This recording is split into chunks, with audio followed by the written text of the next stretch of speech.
Tidak ada yang menduga geger kasus penganiayaan anak Rafael Alun Trisambodo menjadi awal terbukanya kotak Pandora isu besar lainnya. Mulai dari pengungkapan harta Rafael hingga adanya dugaan transaksi mencurigakan sebesar 349 triliun rupiah.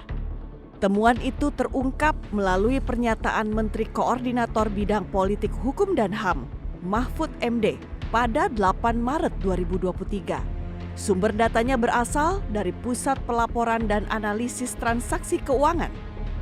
Dalam polemik kasus transaksi mencurigakan ini, Dewan Perwakilan Rakyat Republik Indonesia secara konsisten melakukan pengawalan, mulai dari pemanggilan Kepala PPATK oleh Komisi 3 DPR RI, pemanggilan Menteri Keuangan Sri Mulyani untuk rapat bersama Komisi 11, serta pemanggilan Menko Polhukam Mahfud MD untuk menindaklanjuti dugaan tindak pidana pencucian uang.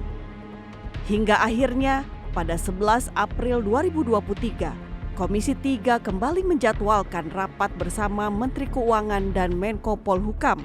Tujuannya untuk menuntaskan polemik mengenai transaksi janggal 349 triliun rupiah. Pada rapat ini, Sri Mulyani dan Mahfud MD sama-sama menegaskan tidak ada perbedaan data. Namun, anggota Komisi 3 DPR RI Taufik Basari mempertanyakan kategori penyajian datanya yang masih berbeda antara Komite TPPU dan Kemenq. Di antaranya, pemilihan istilah laporan hasil analisa atau LHA dan istilah surat, sebab hal itu dapat mempengaruhi tindak lanjut penyelidikan. Yang kemarin menjadi permasalahan, betul, adalah cara penyajiannya, kategorisasinya yang berbeda. Ketika kategorisasi dan cara penyajian ini berbeda, kalau menurut saya tetap istilahnya adalah data berbeda. Ada 3 kategori di sini yang disampaikan oleh Ketua Komite, ya. Kategori pertama adalah transaksi keuangan mencurigakan pegawai Kemenq. Kategori kedua adalah transaksi keuangan mencurigakan yang diduga melibatkan pegawai Kemenq dan pihak lain. Kategori ketiga adalah transaksi keuangan mencurigakan terkait kewenangan. Oke, kita bisa lihat sama-sama 2 persandingan ini. Di kategori pertama, transaksi keuangan mencurigakan pegawai Kemenq, ya, ada total, kalau kita sandingkan ini, ternyata masih selisih nilainya sebesar 431 miliar 674 juta. 431 miliar ini besar.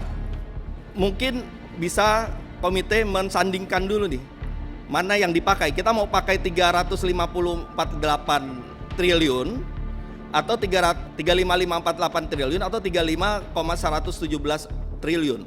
Karena bedanya adalah 431,674 sekian miliar. Karena ini penting, nilai satu surat dia bisa berbeda nanti nilainya. Kepada siapanya juga berbeda. Usulan hak angket turut diajukan dalam rapat kali ini. Hak angket akan menjadi instrumen DPR untuk melakukan penyelidikan terhadap kasus dana transaksi 349 triliun rupiah. Anggota Komisi 3 DPR RI Syarifuddin Suding mengatakan hak angket DPR menjadi pilihan objektif ketimbang pembentukan Satgas yang merupakan instrumen internal dari pemerintah. Tapi saya kira tidak tepat Pak Satgas. Masa persoalan dalam rumah akan diselesaikan oleh orang yang dalam rumah itu sendiri. Saya kira lebih tepat kalau diselesaikan lewat hak angket dan dengan membentuk pansus Pak di DPR. Bagaimana Pak Kabar Eskrim? Tapi kan itu Pak, setuju Pak Menko Polhukam? Setuju Pak ya? Bentuk angket. Pak Menko setuju. Kita bentuk angket dengan pansus supaya ini kita bisa lakukan proses penyelidikan terkait menyangkut masalah 349 dan 189 triliun. Dalam rapat juga ditekankan Komisi 3 DPR RI akan konsisten mengawal data transaksi yang muktahir dan terverifikasi sehingga kasus tindak pidana pencucian uang dapat segera tuntas.